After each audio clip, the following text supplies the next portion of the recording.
Selamat pagi, salam Lentera Hukum, rekan-rekan. Semoga dalam keadaan sehat semua. Pada kali ini, permasalahan yang ingin saya bahas yaitu tentang pemberhentian aparat atau perangkat desa. Jadi ada teman, yaitu saya tidak menyebutkan Banjarnya, mungkin dari daerah Karangasem, itu menanyakan apakah kepala desa terpilih secara peraturan perundang-undangan di desa itu bisa memberhentikan bendahara ataupun sekretaris desa. Nah, seperti itu.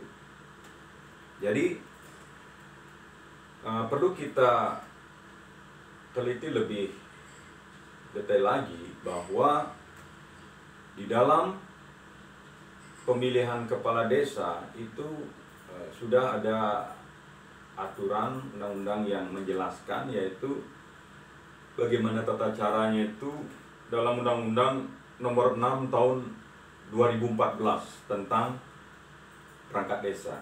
Nah, secara singkat saya sampaikan, ketika perangkat desa itu sudah terpilih, dia berhak menentukan sekretaris maupun bendahara desa yang sekiranya dia percaya dan dia bisa diajak bekerja bersama-sama sesuai dengan peraturan perundang-undangan yang berlaku. Nah, saya tidak ingin membahas itu. Yang saya ingin bahas adalah, bisa enggak kepala desa itu memberhentikan perangkat desa tersebut, apakah itu bendahara, sekretaris, dan sebagainya. Jadi mungkin jawaban singkat saya, bisa. Tetapi perlu diingat bahwa ini adalah negara hukum. Semua peraturan baik diangkat, diberhentikan sementara, diberhentikan tetap, dan sebagainya, itu ada aturan yang mengaturnya. Yaitu seperti yang saya sampaikan, di sana ada Undang-Undang Nomor 6 Tahun 2014 tentang perangkat desa. Nah, di sana dalam pasal 51-nya itu disampaikan larangan-larangan apakah yang harus dipatuhi oleh perangkat desa.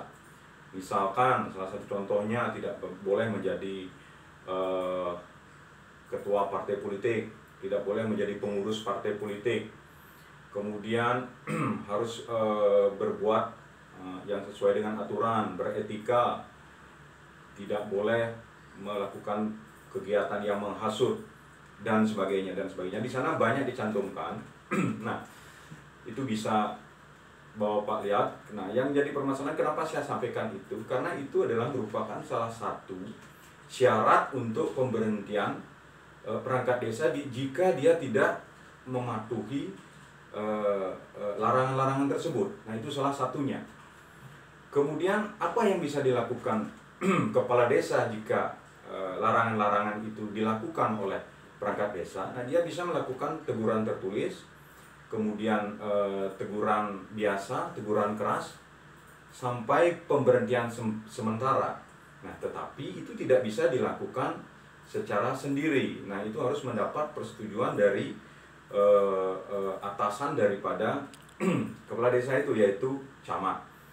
Nah, jadi nanti dari aturannya itu adalah dari kepala desa akan menyampaikan permohonan secara tertulis dengan alasan-alasan tertentu, yang dengan bukti-bukti tertentu itu disampaikan rekomendasi kepada camat. Nah, di sanalah camat akan mengeluarkan keputusan bahwa itu bisa diberhentikan sementara. Nah, seperti itu. Jadi karena ini adalah aparat pegawai negeri sipil, jadi dia tidak bisa memberhentikan seperti layaknya keinginannya dia sendiri. Nah, di sana ada pemberhentian sementara. Kemudian rekomendasi itu disampaikan ke camat, camat membuat keputusan dan kembali disampaikan kepada kepala desanya. Nah, lewat rekomendasi dari camat itulah pemberhentian perangkat desa itu dilakukan, yaitu dengan cara pemberhentian sementara dengan dasar rekomendasi dari camat tersebut. Nah, seperti itu.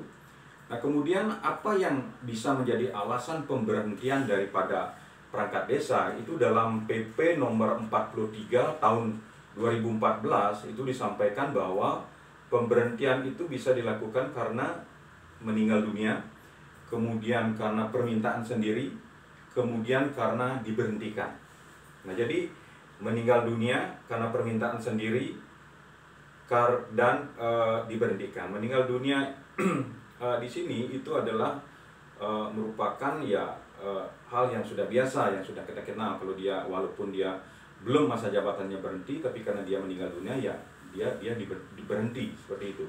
Kemudian atas permintaan sendiri, mungkin dia punya bisnis lain dan sebagainya, dan itu diajukan, dan itu ada tata caranya di dalam PP nomor 43 tahun 2014 tersebut. Nah, yang kita bahas di sini adalah bagaimana dengan diberhentikan. Diberhentikan itu ada beberapa alasan, yang misalkan umurnya sudah melebihi 60 tahun. Nah, seperti itu. Kemudian karena halangan tetap itu misalkan karena cacat, mungkin akibat tabrakan dan sebagainya, dan tidak bisa melaksanakan tugas-tugasnya, nah itu bisa diberhentikan. Tetapi dengan hak yang tetap yang harus dia terima sebagai mantan perangkat desa. Nah, kemudian yang terakhir adalah terpidana. Nah, ini yang saya ingin kaitkan dengan pemberhentian sementara tersebut. Pemberhentian sementara itu adalah pemberhentian yang dilakukan oleh kepala desa dengan rekomendasi daripada camat, seperti itu. Nah, apakah dalam pemberhentian sementara itu dia tetap mendapatkan hak-haknya? Tetap dia mendapatkan haknya sebagai perangkat desa. Nah, kemudian di sana akan dicarikan keputusan yang lebih tinggi, tentunya di negara kita, negara hukum, yaitu keputusan pengadilan. Nah, jika dia tidak terbukti melakukan tindakan yang merugikan, yang melanggar aturan-aturan, larangan-larangan yang disebut tadi, nah dia bisa diputus lepas ataupun mungkin diputus bebas, itu tergantung keputusan hakim. Nah, kalau dari sana dia tidak terbukti, maka dia kembali menjadi perangkat desa. Nah, jika di sana terbukti dia adalah terpidana dan kemudian mendapatkan hukuman, apakah itu hukuman pidana, hukuman kurungan dan sebagainya, yang dinyatakan bersalah di pengadilan, maka perangkat desa itu bisa diberhentikan tetap, seperti itu. Jadi itu rekan-rekan yang ingin saya sampaikan, bahwa pemberhentian dari aparat desa itu bisa dilakukan, tetapi dengan tata cara dan aturan-aturan yang sudah berlaku di negara kita, yaitu Undang-Undang Nomor 6 Tahun 2014 dan PP atau Peraturan Pemerintah Nomor 43 Tahun 2014. Nah, demikian rekan-rekan, mudah-mudahan apa yang saya sampaikan bisa menjawab kebuntuan. Mungkin jika ada pendapat lain, ya silakan. Kita ada negara demokrasi. Semakin banyak pendapat, semakin banyak referensi, pengetahuan kita juga semakin banyak. Terima kasih. Salam Lentera Hukum.